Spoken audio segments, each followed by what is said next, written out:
नमस्कार, स्वागत है आपका वीके न्यूज में। पाकिस्तान के भी क्या ही कहने, मतलब हाल ये है कि घर में क्या हो रहा है उन्हें इनसे कोई मतलब नहीं है, बाकी बाहर क्या हो रहा है इस पर जितना मर्जी ज्ञान बंटवा लो। एक से एक ज्ञानी आपको वहां पर मिल जाएंगे। जी हाँ, अपने देश का हाल छोड़कर वो इस बात पर लड़ रहे हैं कि भारत का दोस्त कौन है। वैसे तो ये पूरे विश्व में चिल्लाते रहते हैं कि भारत से हमें कश्मीर चाहिए, भारत हमारे लिए ये करता है वो करता है, यहाँ तक कि उनके घर में लड़ाई चल रही है तो भी वो भारत को घसीट लेते हैं। अब तो ऐसा लगता है कि बिना भारत की बात किए इनके गले से खाना भी नहीं उतरता होगा। जी हाँ, अभी तक तो प्रधानमंत्री इमरान खान और उनकी पार्टी पूर्व प्रधानमंत्री नवाज शरीफ और भारत की दोस्ती का दावा करते रहते थे।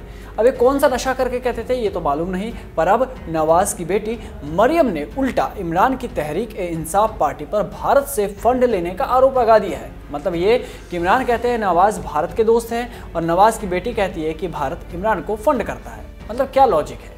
इस गुत्थी को तो शायद नासा वाले भी ना सुलझा पाए। जी हाँ, डॉन अखबार की रिपोर्ट के मुताबिक इमरान सरकार के खिलाफ बोलते हुए मरियम ने आरोप लगाया कि इमरान को भारत और इजराइल के लोगों से फंड मिलता है। उन्होंने कहा कि आपको पता है कि उन्हें भारत से फंड कौन देता है? भारतीय जनता पार्टी के सदस्य इंदर दोसांझ। अब लोग कह रहे हैं कि आप चेक कर लीजिए मैडम एक बार, कहीं वो दोसांझ की जगह सिद्धू निकले, क्योंकि सिद्धू और इमरान की दोस्ती सबको मालूम है। खैर, मरियम ने आगे कहा कि उन्हें फंड देने वाले दूसरे इजरायली का नाम है बैरी सी स्ट्रेप्स। मरियम ने यह भी दावा किया कि दोनों देशों से अनगिनत लोग और कंपनियां पीटीआई को फंड देते हैं।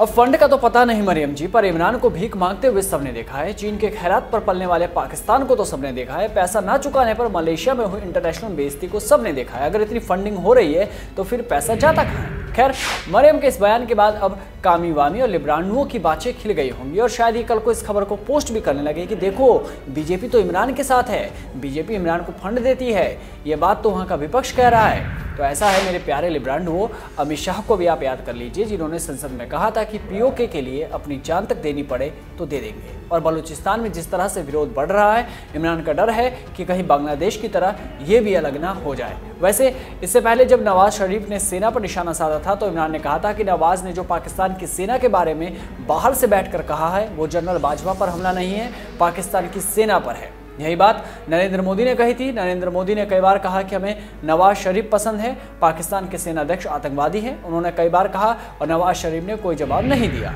खान ने कहा मोदी ये क्यों नहीं कहते हैं कि इमरान सही है लेकिन जनरल बाजवा गलत, क्योंकि उन्हें पता है कि मैंने उनका असली चेहरा दुनिया को दिखा दिया। अरे मोदी जी का असली चेहरा अब बाद में दिखाना, पहले आप गूगल पर जाकर सर्च कीजिए कि मुल्क का गरीब मुल्क कौन है, गूगल पर यह सर्च कीजिए कि भिखारी कौन है, उसके बाद आप मोदी की असली तस्वीर को बाद में दिखाना। वैसे इमरान ने कहा कि मोदी कट्टरवादी है। भारतीय अखबारों में नवाज की तारीफ हो रही है। वो कहते हैं कि शरीफ बहुत लोकतांत्रिक है और वो सेना से अपना काम करने के लिए कह रहे हैं। और अब नवाज शरीफ की बेटी ने इमरान खान पर आरोप लगा दिए हैं कि उन्हें बीजेपी के नेता फंडिंग करते हैं। अब पाकिस्तान में बीजेपी के और मोदी के नाम की जो ब्रांडिंग हो रही है, तो कहीं ऐसा ना हो कि बीजेपी अब पाकिस्तान में भी चुनाव जीत जाए और पूरा पाकिस्तान देखता रह जाए कि ये क्या हो गया, और फिर कोई ईवीएम हैक कर रोने लग जाए और सर पीटना शुरू कर दे। खैर, अभी तो ये मुमकिन नहीं है, पर पाकिस्तान में पक्ष विपक्ष की लड़ाई में मोदी का नाम तो ये ऐसे लेते हैं जैसे बच्चे परीक्षा से पहले अपने पिता का आशीर्वाद। इस रिपोर्ट में बस इतना ही। देश और दुनिया की तमाम बड़ी खबरों से जुड़े रहने के लिए बने रहिए वीके न्यूज़ के साथ। नमस्कार।